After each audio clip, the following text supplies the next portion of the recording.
Start करेंगे hydrostatic के chapter first का आर्टिकल नंबर 2। तो इसमें क्या है भाई, एक condition of equilibrium. A fluid is in equilibrium under the action of given force if and only if. मतलब कि कोई भी फ्लूइड है वो इक्विलिब्रियम में कब होगा, किसके एक्शन में, मतलब अगर उस पर मतलब कोई भी फ्लूइड है, मान लो सिलेंडर की कोई फॉर्म में कोई भी फ्लूइड है, सिलेंडर में कोई फ्लूइड रखा हुआ है, वो इक्विलिब्रियम में कब होगा, जब उस पर एक्सटर्नल प्रेशर लग रहा होगा। तो वो कब होगा, वो कंडीशन क्या है भाई इक्विलिब्रियम की, x curl y by curl z minus curl z by curl y plus y curl z by curl x minus curl x by curl y plus z into curl x by curl y minus curl y by curl z is equal to 0। यहाँ पे capital x capital y capital z क्या है, external force के component है। Let x y capital x capital y Z are components of external force, या फिर हम बोल सकते हैं acceleration of external force per unit mass at p x y z. मतलब किसी पॉइंट पी पे जिसके कोऑर्डिनेट्स क्या है एक्स वाई जेड, इन डायरेक्शन किस डायरेक्शन में, एक्स एक्सिस की, वाई एक्सिस की, जेड एक्सिस की। मतलब कि क्या है, मान लो ये वाई ये है, ये मान लो एक्स एक्सिस है स्मॉल एक्स, ये जेड एक्सिस है, ये वाई एक्सिस पे। इसमें कोई भी सिलेंडर है, मान लो यहाँ पे कोई भी पी पॉइंट है जिसके कोऑर्डिनेट्स क्या हैं x y z, small x y z, और जो इस पे जो एक्सटर्नल फोर्स लग रहा है ना, जो उसके कंपोनेंट्स है एक्स एक्सिस के अलोंग तो है कैपिटल एक्स, वाई एक्सिस के अलोंग है जेड एक्सिस के अलोंग है कैपिटल जेड, वाई एक्सिस के अलोंग है कैपिटल वाई। ठीक है, जो एक्सटर्नल फोर्स के। ठीक है, इफ मान लेते हैं कि जो स्मॉल पी है ना वो प्रेशर लग रहा है किस पे, कैपिटल पी पॉइंट पे। ठीक है, तो जो हमने पिछले आर्टिकल में किया था तो वहाँ पे हमने निकाला था curl p upon curl x rho x के, curl p upon curl y rho y के, और curl p upon curl z rho z के इक्वल था। तो जब कंडीशन ऑफ इक्विलिब्रियम होती है ना, तो हम जो पार्शियल डेरिवेटिव करते हैं, या तो पहले वाई का कर लो या जेड का कर लो, या फिर पहले जेड का कर लो फिर वाई का कर लो, ये कंडीशंस होती हैं भाई। ठीक है, ये लिख रखा है, समझ में आ गया। उसके बाद हमने फर्स्ट उठाया, now curl square p upon curl y curl z, ये उठाया। तो इसको हम curl upon curl y into में curl p upon curl z, और इसको हम लिख सकते हैं curl by curl z curl p upon curl y. हमें पता है curl p upon curl z की वैल्यू क्या होती है, जेड रो, और curl p upon curl y की रो वाई, ये सब्सटीट्यूट किए हैं भाई। फिर उसके बाद अब हम देखते हैं ये क्या है, प्रोडक्ट है, तो इस पर हम प्रोडक्ट रूल लगाएंगे। वो क्या होता है, मान लो इसमें क्या होता है प्रोडक्ट रूल में, first function as it is second का derivative, second function as it is फिर फर्स्ट का डेरिवेटिव, ऐसे करके हमने प्रोडक्ट रूल से ये कर दिया।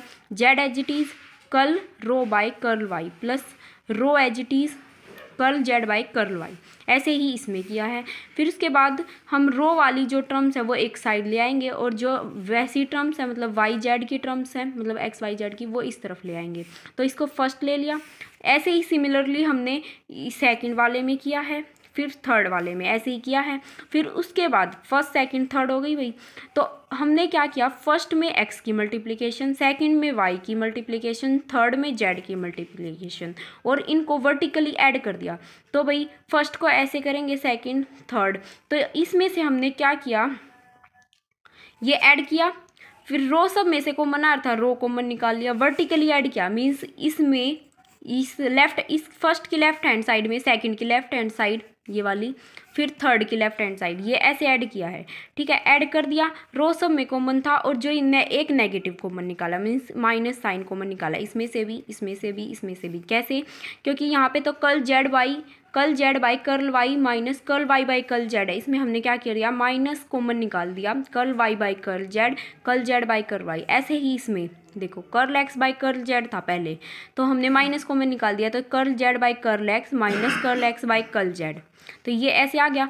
तो अगर मैं इसका राइट हैंड साइड देखूँ, इसको ऐड करूँ एक्स वाई फर्स्ट को x से मल्टीप्लिकेशन करके, सेकंड को y से, थर्ड को z से, तो ये क्या हो जाएंगे, आपस में कैंसिल आउट हो जाएंगे, तो ये आ जाएगा 0। तो माइनस रो इधर जाएगा 0 पे मल्टीप्लाई होके, ये भी 0 जाएगा। ये क्या हो गई मीन हमारी नेसेसरी कंडीशन प्रूव हो गई, ठीक है। यहाँ पे अब हमें ये क्या है, इफ़ एंड ओनली इफ़ का केस है, तो हमें इसकी सफिशिएंट कंडीशन भी प्रूव करनी पड़ेगी। मीन्स कंडीशन ऑफ इक्विलिब्रियम कब होती है, जब curl p by curl x rho x आ जाए, curl p by curl y rho y आ जाए, curl p by curl z rho z आ जाए। अब हमारे पास ये तो गिवन है और हमें क्या प्रूव करना है, ये प्रूव करना है, ठीक है। हम अब वो प्रूव करेंगे। तो सफिशिएंट कंडीशन फ्रॉम इक्वेशन 4 से हम ये लिख सकते हैं x dx plus y dy z dz।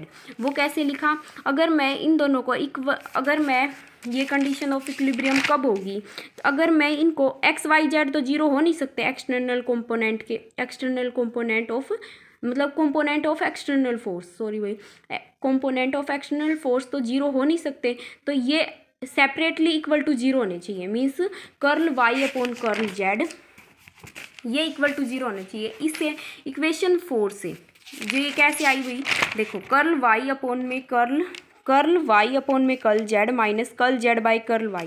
तो हमें पता है भाई इसके अकॉर्डिंग कर्ल y अपॉन में curl z minus curl z upon में curl y is equal to zero होने चाहिए कंडीशन ऑफ इक्विलिब्रियम के। अगर मैं इसको लिखना चाहूँ तो क्या लिख सकती हूँ, y dy plus z dz is equal to zero. तो इससे ये आ सकता है। और ऐसे ही अगर मैं ये लिखना चाहूँ curl x by curl y, और इज इक्वल टू मैं लिख सकती हूँ curl y by curl x।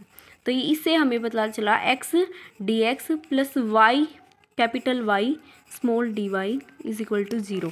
तो ये कैसे आई, हमें पता है एग्जैक्ट डिफरेंशियल इक्वेशन में क्या होता था, curl m by curl y is equal to curl n by curl x, ठीक है।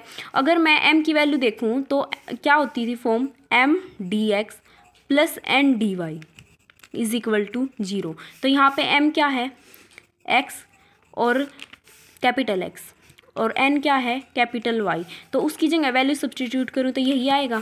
तो ये भाई ये एग्जैक्ट इक्वेशन होगी। तो इससे हमें पता चला x dx y dy z dz क्या है, एग्जैक्ट डिफरेंशियल। अगर मैं इसमें किसी कांस्टेंट की मल्टीप्लिकेशन कर दूँ तो भी एग्जैक्ट रहेगी। इफ़ रो क्या होना चाहिए, कांस्टेंट होना चाहिए। तो ये हमें फर्स्ट आर्टिकल से पता है, ये डी के इक्वल था, ठीक है। अगर मैं इसका टोटल डेरिवेटिव खोल लूँ तो वो किसके इक्वल होगा, इसके इक्वल। तो यहाँ से हमें पता चला इसको इसके साथ ये इसके इक्वल में है। तो अगर मैं इसके कंपेयर करूँ कोफिशिएंट को, इसके यहाँ पे dx का कोफिशिएंट और यहाँ पे dx का कोफिशिएंट, तो curl p by curl x rho x के, curl p by curl y rho y के, curl p by curl z rho z के।